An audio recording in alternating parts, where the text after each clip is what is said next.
All right, let's take a breath. Wow, what a wonderful morning we've had, and you're in for another treat.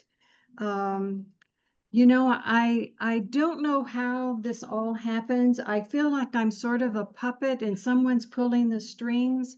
And this time it was Tony Taylor who told me about Peter Elson. We were at a Richmond Ions meeting, and he told me about Peter Elson. And so, of course, I had to look him up because I had not said anything to Tony, but I was looking for an LBL regression therapist who was in the local area because the person I knew who had been in Richmond had moved away. In comes Tony, tells me about Peter.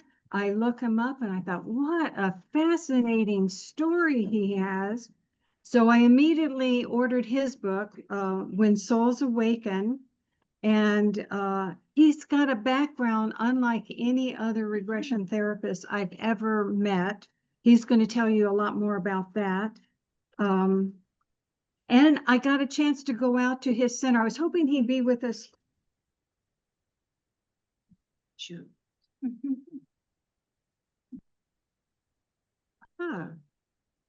I am recording. Okay.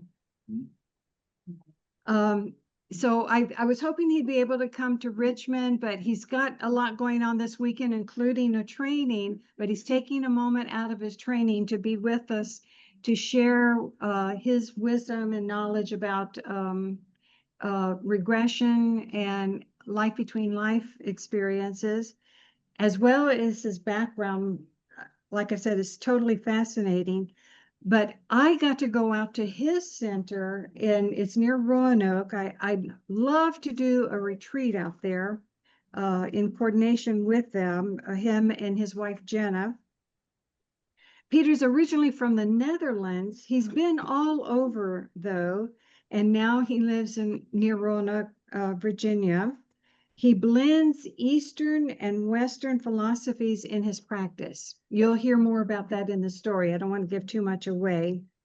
And he trains people in transpersonal hypnosis, past life regression, and life between life spiritual regression with his wife, Jenna. Not LBL, just FYI. Anyhow, go on, sorry. So that was Peter. yes. What did he say? Not like Yeah, we don't train LBL because only the Newton Institute does that, but we do transpersonal hypnosis and past life. So we do the mandatory beginning, and then we send them to the Newton Institute. That's right. You have your own twist on it, which I really like, by the way. And so we're happy to have Peter join us for the symposium. We look forward to hearing more about his story, and I'm going to turn it over to you, Peter. All right, thanks, Carol. Can you hear me okay? Thank goodness it's the music. Go ahead, I'm sorry. All right, if you can't hear me, just let me know. I'll speak louder. If I ask you one question, and I want you to just imagine it for a moment, okay? Perhaps for this one question, if for just for 1 minute, you can close your eyes so you can really feel this question. Imagine right now, at this very moment, you're on your deathbed. And I ask you this one question. What do you think about this life that you just lived? What do you think? How do you feel about this life that you just lived? You can open your eyes. What would be your answer? Like, how did you do? Like, was it enough? Did you fulfill your desires? How are your relationships? I mean, are there any sort of unresolved issues, some entanglements? Are there any bloody trails that you haven't cleaned up? did you have the courage to do what you really should have done? Now, if you do thousands, I've done thousands and thousands of past life regressions. And this is the question we ask somebody on their deathbed. I mean, we make somebody go through a past life, and then we transition them over to the life between life. But on that moment, just before death, we ask them this one question. And what kind of answers do you get? I mean, if you do thousands, right, you're going to get some sort of perspective. And yes, there's a bunch of people, a few people that say, no, it was great. You know, I had a fantastic life. But mostly, that's not what you get. Mostly you get some sort of regret, like, oh, you know, I should have loved more. Like, oh, you know, why didn't I just say something? You know, why didn't I have the courage to be who I really wanted to be? But whatever it may be, those questions, those observations that people have at that moment are obviously about the life they just lived.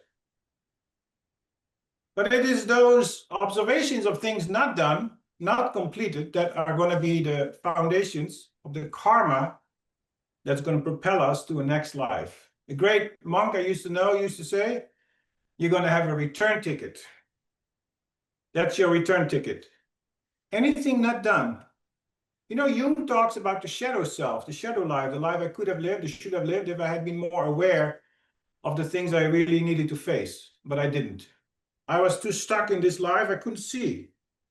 And if you can't see, then you are maybe afraid to make the choices that you should be making for your own liberation, for your own freedom, for your actualization, because we get tunnel vision. I'm stuck in this life, I'm afraid, I'm intimidated, I have no money, or whatever the case may be. And that's what you get at the last moment when I ask this question. But the thing is, these answers are still very much conditioned by the circumstances of that life. But then we take them over. We take them over to the state after their death. And then we transition them slowly. First, we have them look at that body. We ask the question, do you still see that body there laying? Yeah, yeah. Well, how do you feel about your death? And strangely, you know, people are already almost immediately, they're pretty much detached. Yeah, it's all right. And we ask them the question, do you want to say goodbye to somebody or finish some, resolve some unfinished business? Rarely you get anybody saying, yeah, I really want to say goodbye. You know, sometimes, you know, we allow for that, we ask them that question. And if they want to, then yes, they can say goodbye as a spirit to their family or whoever their loved ones. But most of the time they are just like, nah, you know, I'm ready to go. I'm done. And they go, boom, up. They go up and away. And then we take them to the life between life. Now, the more we take them away from the past life they just lived, the more detached they come from that identity they just were. They were this character. But then slowly, as they ascend, they become more, and gradually they become the spirit self. And then, you know, there's different things that could happen. You could meet, you know, a wise and loving something, you know, what a lot of people like to refer to as a guide, but it doesn't have to be a guide. It could be any sort of consciousness, any sort of awareness. Or they can just, you know, get more and more, they become aware of their own higher soul self. And now I ask the same questions again. What do you think about the life you just lived? And I could place that in context of the life they're living now, because, you know, they are now kind of in a state detached. They're just coming out of this past life and looking back on that. But now also as a soul self, they can start looking at their current life, and I can ask them, are there any parallels that you're running? Are there any things that you carry over? And suddenly they get an insight like, oh my God, like, I didn't know that a lot of the issues I suffered in my childhood were carryovers directly from my past life. Now I understand why these circumstances were put there for a reason. that I still hadn't completed this thing, or I still needed to do that. I needed to face it. So I need to get an understanding. But more importantly, what starts happening is that they start to look at everything from a much larger perspective. Because now I'm going to ask different types of questions. First, we start looking at these lives, current life, past life, maybe some other lives, and start investigating if there's any patterns that you have been running, any things that have happened that are, that explain the situation you're in right now. But the purpose of Life Between Life is not just that. It's not just trying to understand why I'm in my current situation, because we can go much higher. What I always try to do is try to help them find an identity other than that of a human being. Like, can you feel yourself as just pure soul consciousness? If I ask you, who are you really, beyond this body, beyond these personalities?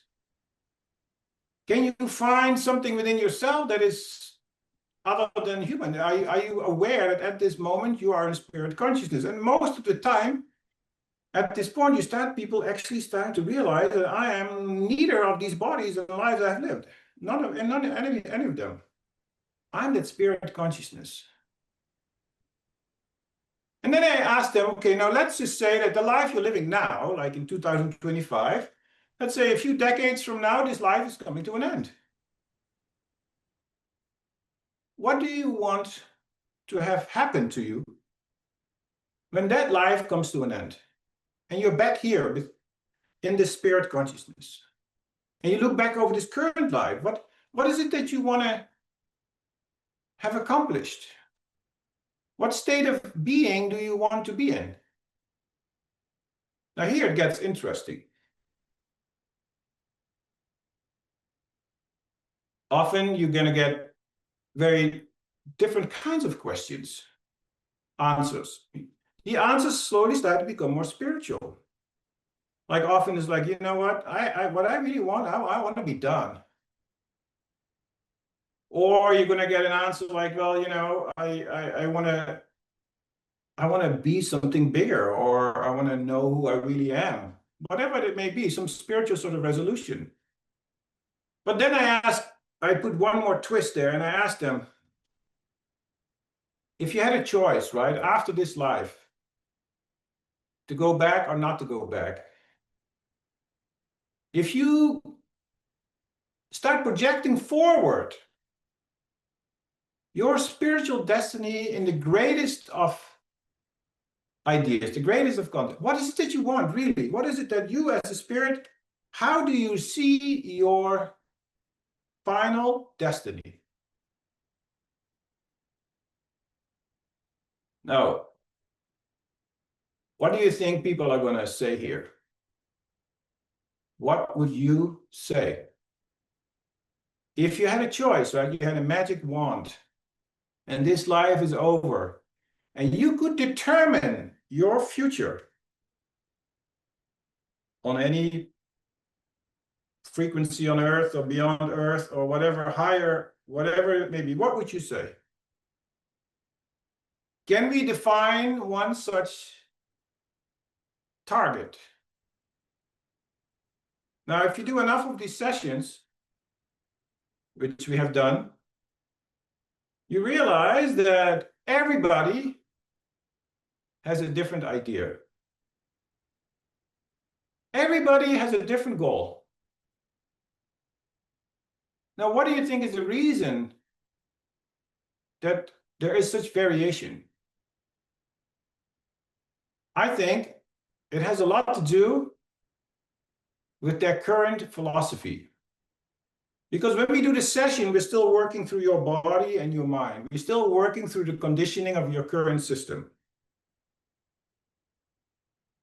And that philosophical insight that you have about what the destiny of man is will very much contribute to the capability you have to formulate what that spiritual destiny is. Because the life between life is not the destiny. You think that is the destiny. You may think that I'm going from life to life, and then I go back to the life between life, and that is some sort of, heavenly sphere, and then I go back to earth again. But is there an end to it? I mean, am I just coming and going, coming and going, coming and going, and then keep coming back to this life between life, and then, but is there some sort of evolution in that too? Now here you come into some philosophical debate. And this is where it gets really interesting. Now, I'm happy that we have people from India here too, because I'm going to bring some Indian ideas into this as well. Because you see, as a Westerner, how do you project, what are your projected ideas of life between life? We are all subject to the collective unconscious, is it not? I mean, if I'm here in America and we talk about the collective unconscious, I assume that we understand what the collective unconscious means. It means, like, you could say, like, we're in the United States now, and there's a big fog cloud hanging over all of us, and we all have our heads stuck into that cloud. And whatever is the zeitgeist, whatever is the predominant values and norms of today's world, we are all sharing that through the cloud. So, for example, in America, the zeitgeist, the collective unconscious, we don't like to pay taxes. That is an American thing. But in Europe, people are not so obsessed about taxes. Why is that an American thing? Because, the Tea Party in the early days, the Boston Tea Party, that was a symbol of British oppression. And we came to the United States as immigrants. I'm an immigrant. Why? We came for our freedom. The United States represents that freedom, which it really does. But, imagine in the 1700s when you were, state and church were together in Europe and people were escaping that strong control. They wanted to start a new colony where they could be free, and the British tried to oppress the citizens by taxing them, and that tax was a symbol for oppression. So we don't want to pay taxes. This is the land of the free, and you don't tell me what to do. So there's the collective unconscious that I like to pay taxes. Now leave it in the middle if that's good or bad, that's not the point. But the collective unconscious means that we have shared values. Now there's also such a thing as collective unconscious of spiritual matters. In the beginning, there's predominantly a Christian Judaic culture here. I mean, forget the Native Americans, that was a very high spiritual culture. Unfortunately, just like the Druids and all the native cultures that were in Europe, here we have the spiritual Native American culture, and it is a tragedy, really, that we, to some large degree, lost that spiritual connection through those traditions. But then after that, the immigration started, the influx of people, and the idea was that, this was almost a Christian Judaic culture that was established. And those Christian and Judaic cultures, if I ask people casually, what do you think is your destiny? Well, I go to heaven. And so in our collective unconscious, we projected the life between life as some sort of heaven. And, since we are believing in reincarnation, we believe that it's kind of a coming and going kind of heaven. But we still look at it as some sort of world that is an extension of Earth. There's different rooms, different departments, healing, and this and that. There's guides there, there's ancestors, and so on and so forth. But is that really the only way to look at life between life? Now, and this is where I like to bring in some philosophy of the East.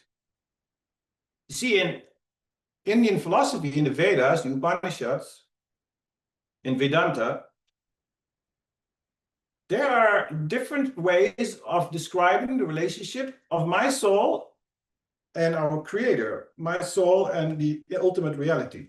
And the first, you can say, level is that level of dualism. That I'm a soul and the source is something different. And it is a very dualistic approach. And you can say that the Christian Judaic traditions, even Islam, as well as certain traditions in India, are very dualistic in nature. Like Krishna is here and I am his bhakta, his devotee. And that's as high as I can get. I could be in his kingdom, I could be in Jesus' kingdom, but I will never be Jesus. But there is also another school that is other than dualism, where we have the idea that there is qualified monism. That means no, the source is that light of consciousness, of infinite reality, and I am a part of that, and I share those qualities. Like I too, I am as a soul, I am of that light, I am having the qualities of that infinite reality within me. And so when I'm as a soul ascended to life between life, that I could be as a soul, I could feel myself being of light, of infinite, beauty and bliss.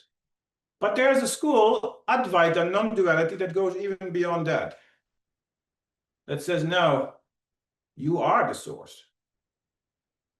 As long as you have a sense of duality, you are not yet fully liberated.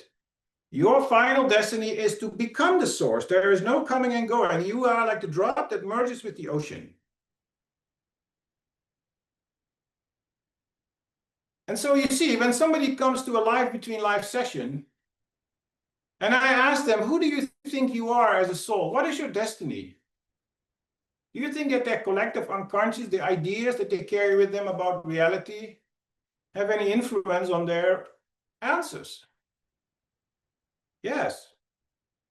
Because if I have never entertained the thought that maybe I could be of the nature of reality, then how can I, in a life between life, even conceive of the idea that I would be that infinite source? And so my answer would differ. And whereas if I have strong dualistic ideas that I would always see, and then the highest I could think of, if I'm in a life between life, the highest I could be is I could be a guide. And you see many, many people, they think, well, I want to be a guide. Because that's maybe in a more dualistic idea, that is kind of the highest you can come. You can be a prophet. I could never be Jesus, but I could be a prophet. I could be a guide. I could be a helper. And so you see, that's why your philosophy matters. Now, as an LBL therapist, we have to be very careful that we don't unconsciously project our idea of reality upon the client. You may have heard of Richard Bandler, who was the founder of NLP, neuro-linguistic programming. And he said that nobody sees the actual terrain. We only see a map superimposed on it, which means that I may think that I know best, but I don't. Because I am projecting my map of reality. And so as an LBL therapist, it is critical. Two things are critical. Number one is I need to know as many maps as possible. I need to know about dualism. I need to know about qualified monism. I need to know about non-dualism. And I need to know about quantum physics, because in quantum physics, matter doesn't even exist. I mean, if I would go to a realm after death and I'm a quantum physicist and I know, I don't even believe, I know that form doesn't even exist. That's not an opinion. It's a fact.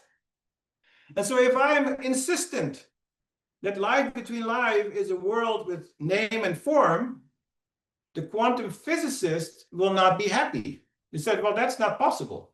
That's not. But could such a person still have a spiritual experience? Absolutely, because you have to refer them to the non-dualistic state. That your idea of quantum physics is very similar to the idea of quantum consciousness. That as you dissolve your ego, as you dissolve duality, as you dissolve all limitations, I can become infinite reality. And so you see, it behooves us as LBL therapists to guide somebody to the map that is consistent with their ideas, not to force one upon the other or to qualify one to saying, well, dualism is somehow lower than non-dualism. You can never do that. You have to respect and love the person that comes to you and help them within their map, knowing that me too, I'm in the map. How can I say with absolute certainty that my map is right? Is it not true that 5 years ago your ideas were much less evolved than they are now? I mean, my work, and I may change my opinion tomorrow. I don't know. Every time a client comes in, they teach me something new. It's like, God, I've never heard this before. Like, this is unbelievable. I had a lady, an Egyptian lady, coming in for a session, and she asked about her pets. And she asked the traditional idea, like, okay, are pets evolving into human beings? Now, if you think about Darwin, you think about, the evolution of species, even in some, spiritual traditions that you go from animal to human being, the idea is that, okay, they become higher and better, and they become eventually human beings and eventually gods or whatever. But this lady, she said to me when she was in LBL state, and her guide told her, said, no, they are their own thing. These animals are their own thing. And is it not true that when I look in the big brown eyes of my corgi or my cat, or Jenna's 2 little ponies, mini ponies, then I see the whole universe there, and they are perfect the way they are. I mean, they are like pure spirit, they are pure love, they are pure perfection. They're better than most human beings that I know. So, I mean, do they have to evolve into a human being? I hope not, for their sake. Because I'd rather be like them, honestly. I have no judgment, I have no opinion, they're just pure love. So, this is stuff that you learn, so you have to be open. So, the more you do this work, the more you realize that, there is really no one way of looking at this life between life. You can only stand back and wonder. And each soul is different. Each soul is different. You're going to find souls that are like guardian souls. They just, life after life, they're like a guardian. They come and help. Now, is there some sort of final destiny for them above that? I don't know. If I ask them, they say, no, I'm just doing this forever. I'm as long as this creation exists, I am there to protect and to help. And then I have other souls that I ask them, well, how do you see your destiny? They say, oh, man, I'm done. I just want to merge into the source. I don't want to have an I consciousness at all. This quantum reality, I am a drop in the ocean, and all I want is, I am this light. And if I ask them, they come in with I ask everybody to give me a questionnaire of questions, and then I want to ask them these questions, and don't bother. don't bother. I am the source. I am bliss. I'm light. So you don't want to know anything of this question? No, I don't bother. This is all stupid. They're just completely in bliss. There are no more questions. Now, is that better than the guy or the soul that says, I just want to be, I am a guardian for eternity, or I'm a guide? I am the last one to tell you that one is better than the other. I don't know. So our position is not necessarily to find answers in this, nor should we hold on to a very strong idea that this is the way the life between life is organized. You cannot say that. You have to be very cautious. It is infinite. It is infinite. And this is the miracle of LBL therapy. Now, you see, I always give an example in my pre-talk. When somebody comes to us for a session, I do a pre-talk, and it's pretty extensive because I want to make sure that people are open to these ideas. Because if, let's say, somebody comes in with a very strong idea about how it's going to be. They read a few books about LBL and said, this is what I want you to take me. Like, you going to take me to my preconceived idea. Now, I have one shot to get them out of this attitude, and that is my pre-talk. Because I got to open them up. So, well, let's say your preconceived notion is that this is a world of duality, that when I go to a life between life world, that there's going to be ancestors waiting, there's a guide waiting, there's a room with Akashic records, there's books, I'm going to go there. And this is what they've read in books, that is like a heaven extension of Earth without any of the negatives. Only positives, no negatives. In other words, duality without duality. Right? Isn't that the way we look at heaven? That means it is all good, but no bad. But how can plus exist without minus? That is not possible. The formula of physics is, there's going to be duality. So the thing is, if I have a very strong idea about this is the life between life, this is what it is, and I then see you coming into my practice, I'm going to have to talk to you and say, well, okay, but is it possible that it is bigger than what you think? Because now let's just say, right? Let's say they have very strong ideas about what it is, but then we take them to the life between life, and suddenly they find themselves as infinite light in infinite consciousness, completely blown away by light and infinity. Like, I am completely light, I am the infinite spirit, I am, and tears running down their face. Now, two things can happen. Two things happen in that scenario.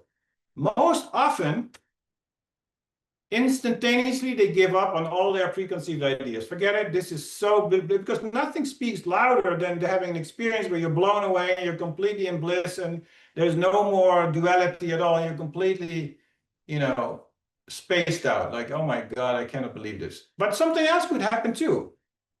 That while they're there, they don't realize that that is an incredibly high state. Because they have read that, no, I need to meet my ancestors, I need to meet a guide, I need to go to the Akashic records. And so they find that that experience that is so high is not the highest, that I have to come down to duality to be in alignment with my preconceived notions. That can happen too, but though it's rare. So you see, it does matter with what ideas you come into. And it also matters that as a therapist that we are able to handle these differences and also explain this to people before they come in. Like, listen, it is so much more. And the example I give to people is this. You may have heard of this phenomenon that 93% of all communication is nonverbal. Right? I mean, you walk into a room,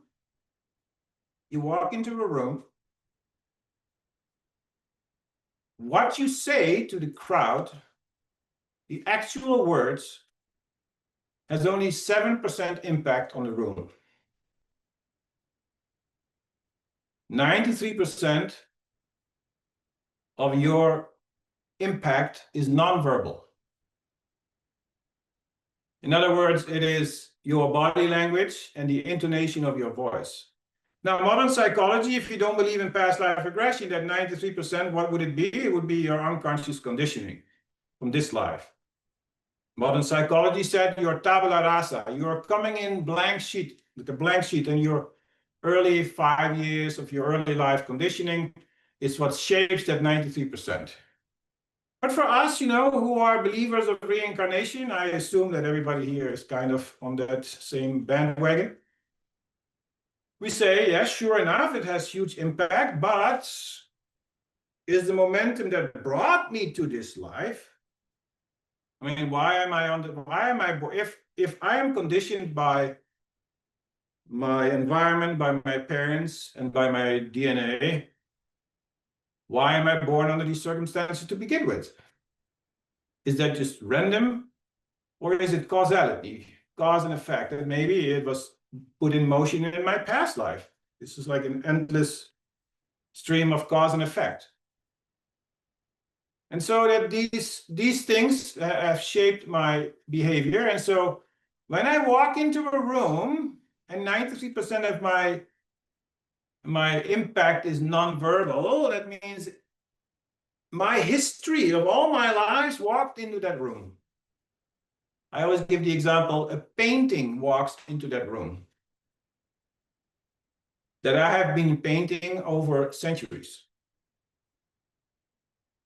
What walks into this room is a poem that I have been writing for centuries. And the moment I start to speak, this painting becomes, I am the painter. I'm canvassing the room with my personality, everything that I've ever done.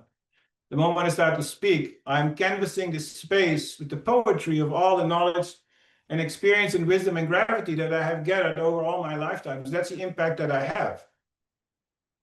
But is it not true that some people paint like Rembrandt? Very detailed, masterpiece.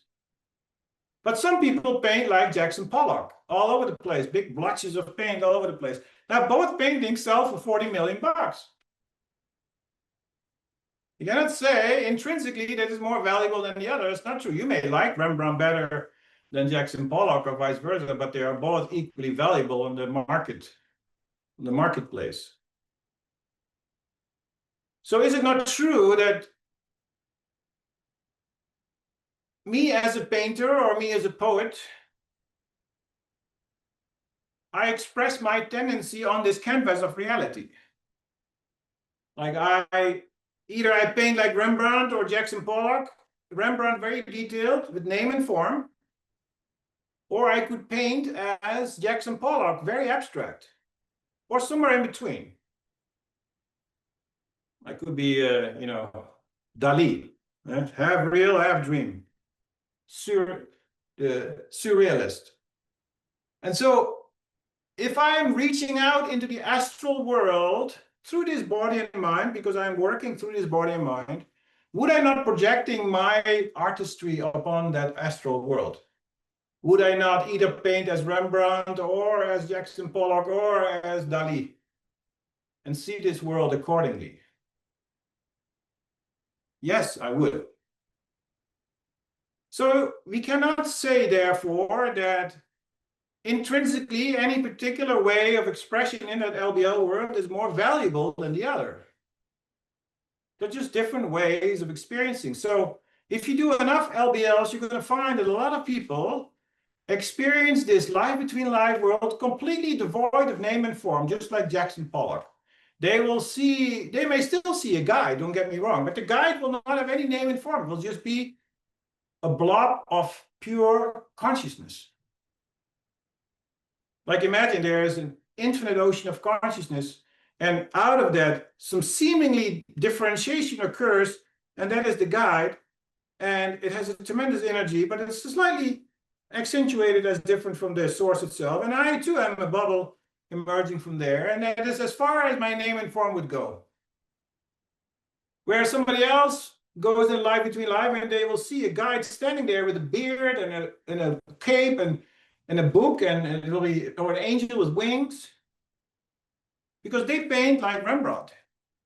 That's their poetry, that's their beauty, that's their artistry. Now, is one more valuable than the other? The thing is this, that the way you express yourself is just a language. Like I can speak Dutch, I'm Dutch. I could speak, English, or whatever other language I may know. And that is just the way I express myself, but it's secondary to what really happens in that realm. And so we have to look beyond the name and form and connect to the infinite reality that lies behind there. And that's where there is no differentiation. The higher you go towards the non-dualism, the more it converges to singularity. In that consciousness, you will find that everybody has the same experience. Underneath, there is just these variations of name and form, and that's the creativity. That is the incredible mastery, the incredible variation of the life between life world. And so, why is this important? Because it sets us free. Both as a therapist and a client, it sets us free from not having to live up to preconceived notions to begin with. If you're open to all of these variations, then you can experience the life between life in your own way without feeling that I have to live up to all the conditioning that my religion has provided, pushed down my throat when I was younger. Because this is how heaven should be. And it makes me feel guilty or somehow not adequate that I ain't seeing it that way. I'm not seeing it. Did I do something wrong? But maybe you're seeing something so much better, you haven't really listened to yourself. So it's much more important to express you as you. And to experience it in the language, in the artistry that is part of your nature. And just experience divinity in a way that fits you. You see, many times people ask this question to us, to me and Jenna both, well, how should I meditate? I've tried to meditate for years, and I'm not doing it. But what happens is they have taken a certain course or training with a certain Swami or a Bhikkhu or a TM or whatever. And then they are taught that if you meditate this way, then these results will come. Now, it could be, I'm sure that these great teachers, they have experienced it that way. But what if, A, that methodology doesn't suit your nature, and B, even if you would get results, they are different than what the teacher said, and you feel that somehow you failed? Would it not much be better to learn meditation in many different ways, and then try all of them and make something of your own that actually works for you? So that you can have your own spiritual experiences in your own way that suits your nature, rather than you feeling your nature has to be contorted to fit that methodology. And the same is true with LBL. You have to be very careful as a facilitator that you don't unconsciously, due to your preconceived notions, contort your clients towards a certain outcome. And if they don't do it, they feel disappointed, or you feel like, God, it didn't go well. But that's not how it is. You see, so it's wonderful if we can prepare our client, and if the clients come in with this really broad perspective, because they don't have any strong preconceived ideas. They just want to say, you know what, I just want to, in the life between life, I just want to experience God consciousness. I want to feel who I really am beyond all this conditioning. And that is the power of LBL. See, life between life, what it can do for us is to show us that I am none of this. I am not this body. I am not this mind. I'm not the product of my parents. I'm not the product of my religion and my culture. But I am part of that God consciousness. And that all of us, you, me, and everybody present here in the whole world, we are all part of that oneness. And if you can experience that even for 5 seconds, something shifts inside of you. Something shifts and you realize, oh my God, I am so incredible. Not the little ego that's incredible. My nature is I am divine. And in India, they call it, the great Mahavakyas, Tattvamasi, Aham Brahmasmi. I am that infinite self. I am Brahma. I am the infinite consciousness. I am that. And so this is what, LBL can do for us if you take it to a really high level. And then when you come back down, right, to your body after the session, your problems don't seem to be such problems anymore suddenly. It's not that your money shortage will go away.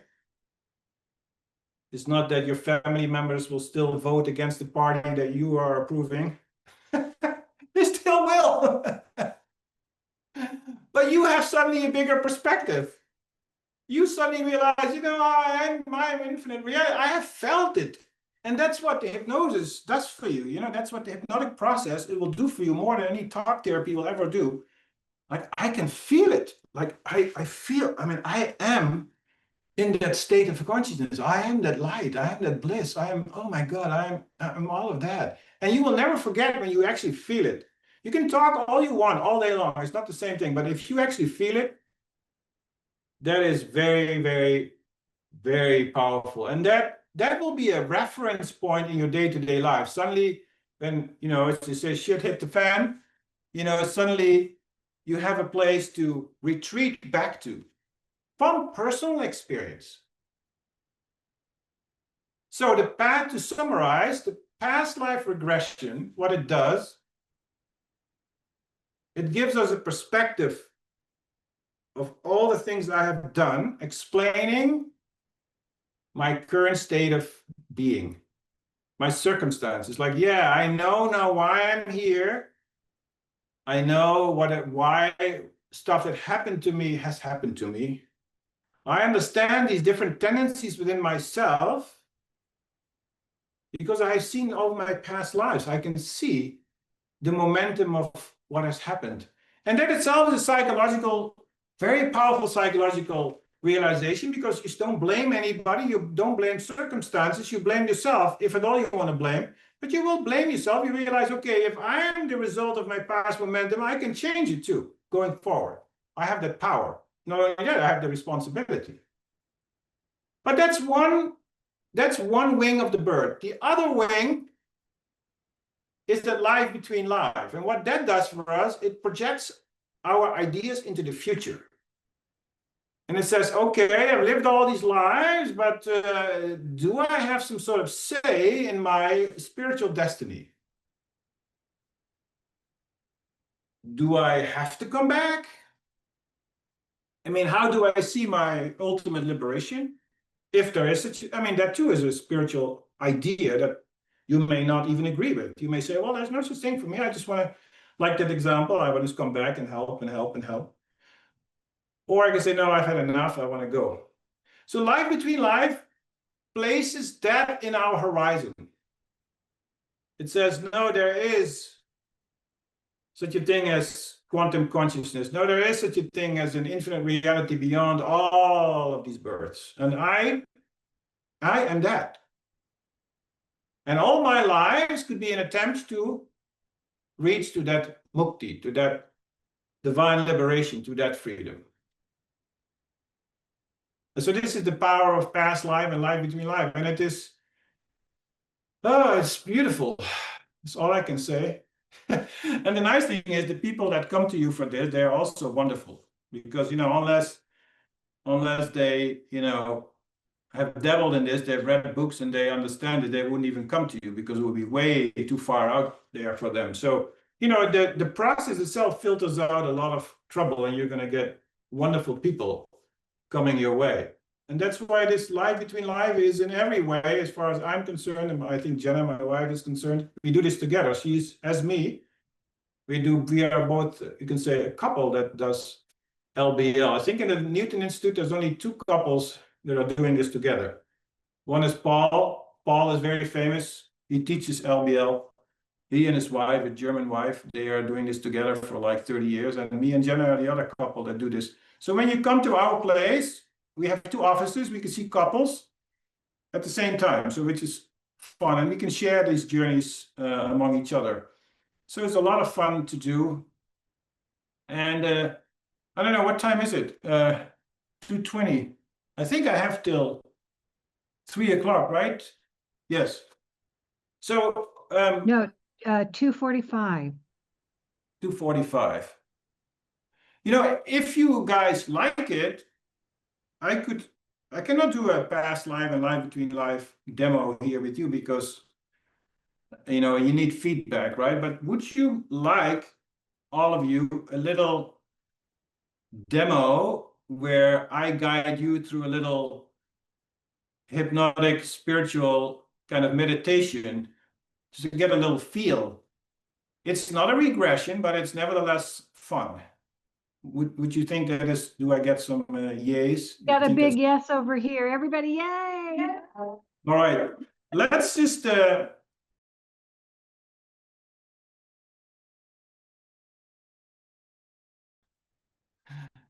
so Carol, I think my time is up. I don't think we have time for any Q&A.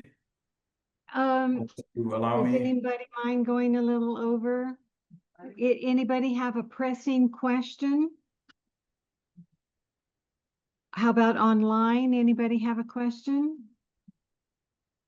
I think you have us in such a state of peacefulness that, like you said, there are no questions.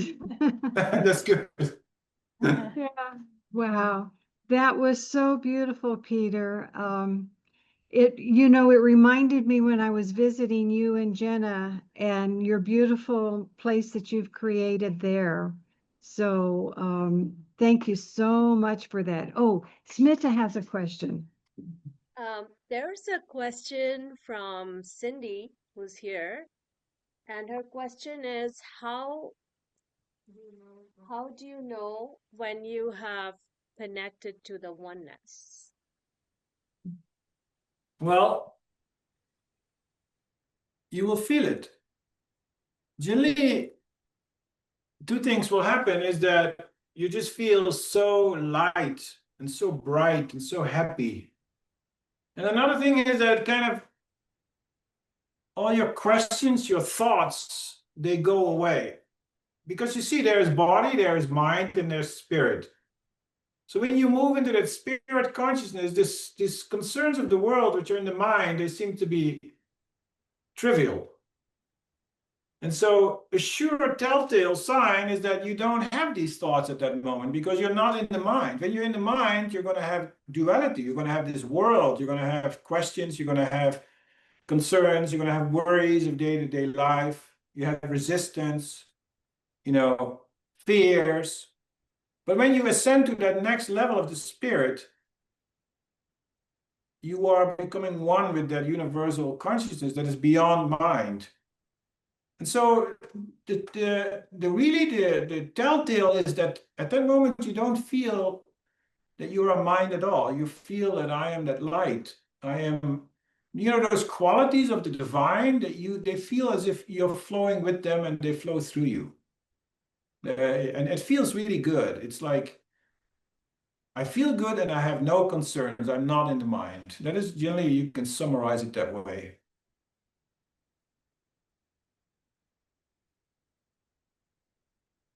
Thank you so much. And there's another question online. In the same way we try different methods of meditation to find our own process, is trying a different hypnotist advisable? There seem to be two different questions. One is about different.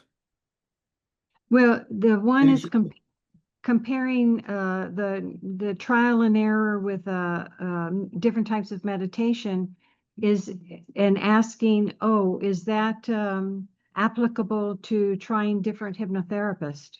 Yes, why not? I mean, you don't know until you know, right? I mean, you have to learn to. I mean, I always am in favor of experimentation, but there comes also a point that you want to stick with something.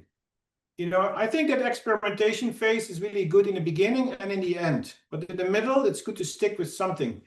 Ramakrishna Paramahamsa used to give a beautiful story. He used to say that, there was this two farmers and they were digging for water. And so this one farmer, he dug like 3 feet and he didn't find any water. And he's like, oh man, I spent the whole day digging for water. And this other guy, he was also digging 3 feet, also found no water. But the next day, this one thought, he's like, this fool, he's still digging in the same place. I'm going to dig somewhere else. I'm sure this is no good. So he went somewhere else and started digging another hole. And at the end of the day, he had dug 3 feet there, but still no water. But the other guy had dug now 6 feet. Well, still no water. And the first guy, he's just laughing. He's like, this guy, what an idiot. He's still digging. And so the next third day, he went to another place and dug another 3 feet. Whereas this guy now had dug 9 feet and he struck water. And so the thing is, at some point, once you experiment and you find that there may be a path that is suitable for you, then you can go deep for a while. Because unless you go deep into, like I was a monk for 21 years in the Vedic tradition. I lived in India for 11 years and, we tried to go deep. Now, Vivekananda used to say it's good to be born in a church, but you don't want to die there. So after a while, maybe you should move on because you don't want to become institutionalized either. And then maybe a time to experiment again. There comes a time when you feel like, now I've gone deep, now let me now find my own path. And how can I take what I've learned going deep in my way? How can I, that's what me and Jenna did. We found that, coming out of this monastic tradition, it was enough after 21 years. It's not a rejection of it, not at all. But it was like, we've gone deep, we have gathered a lot of valuable treasures, and now let's experiment. How can we apply that in our own way? So there is a time and a place for experimentation, but there's also a time and place to go deep and stick with something. So it depends, where are you on your journey? If you keep experimenting, but you never go deep, then you're like that farmer who just keeps digging 3 feet everywhere, but never strikes water. So, but then if you just right off the bat start just doing one hole, you're never going to know what else is out there either. You become a fundamentalist. That's not good either. So, where is you're going to have to figure out for yourself, like, when to do what. Yes, and I'm sure you have found that one time a technique will work, but another time it may not. Yes, yes. So you have different tools in your toolbox and you pull another out until you find the one that works for you in that moment. Yeah, that's beautiful too. Yeah, that's true. So they're both true. Yes, absolutely. Yeah, I agree. Yeah, so we have another question online. How to keep aware and awake without falling asleep during the process? We'll keep you awake. Don't worry. Yes, yeah. But, And my meditation teacher said that when you fall asleep, but you come back on cue, you are not asleep, but your consciousness is listening every moment. So keep that in mind as well. One last question. Yeah, anyhow, yeah, okay. I want to ask you the same question that we asked Benjamin earlier on. What is the purpose of all of this? Of what? Because you're Reincarnating. What, sorry? Reincarnate. What is the purpose of reincarnating life on Earth? What is the purpose here? It depends in what state of consciousness you're in, how high you are and where you are on the journey. There is no this one answer, because you can say, Vivekananda had a great Indian sage used to say, and this is a very radical statement that he made. He said, this world is perfect. He said, what? How can you say that? This world is perfect. There's so much evil and so much thing. How can you say that? He said, this world is perfect in the sense that in these pairs of opposites, the world of duality, the purpose is to transcend this duality. And so this duality, this life on earth, being tossed into this, whether this world or maybe there's other worlds, who knows? Maybe there's parallel lives, who knows? But as long as we're in this state of strife, in the state of duality, when I'm in ego consciousness, I am living in duality. And this earth is the reflection of duality. And so as long as my mind sees conflict, as long as I see duality, as long as I experience duality, this world is perfect for me to learn to transcend it, because I am still of that nature. So my goal is to ascend to a state of consciousness beyond duality until I don't need this earth anymore, because I am at that point part of an infinite consciousness. I have ascended above the pairs of opposites. I have become godlike. I have become like, is it not true that if you look at the life of a sage, an avatar, the great master, they are unperturbed. They are just, whatever happens, they're not reacting. Why? They're not trying not to react. They don't react because there is no hatred in them. There is no strife in them. There's no lack in them. There is no frustration in them. They are just sitting there just like this. I've lived with great masters in my life, and they just sit there. But I asked one of them one day and I said, well, what is your experience inside of you? He said, nothing. I'm the light. I said, you feel light? He said, yeah, I'm just light. And he just gave a talk. And we were all like floating in our chairs. I'm not kidding you. We were literally like floating in our chairs. And I said, well, did you prepare your talk? He said, no. I said, what did you just talk about? I said, I have no idea. I had no idea. And he was just in bliss. And he was just there, just being, and whether he lives or dies, it doesn't matter to him. He's not the body. They have literally no body consciousness. Like Ramana Maharshi, the great sage in Tiruvannamalai, they operated on him, took a tumor out without anesthesia. I didn't even know. He said, wait a minute, I'm pulling my mind out of my body. He had no body consciousness at all. So what is the purpose? The purpose is to ascend beyond strife, beyond egotism, beyond hatred, beyond conflict, beyond duality, and be love, be light, be God, be quantum consciousness.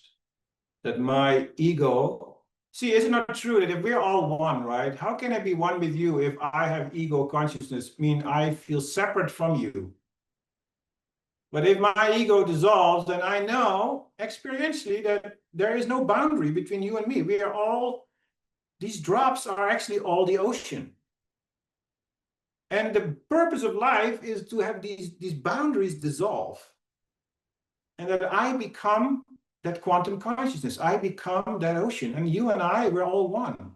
And that is the goal. The goal is to transcend. And so the world is perfect for us.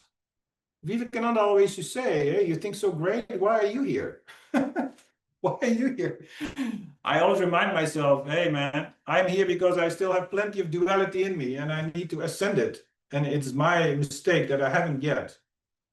And so the goal is to, let it all go. I love that. Thank you for saying that with such great humility. So let's give Peter a round of applause.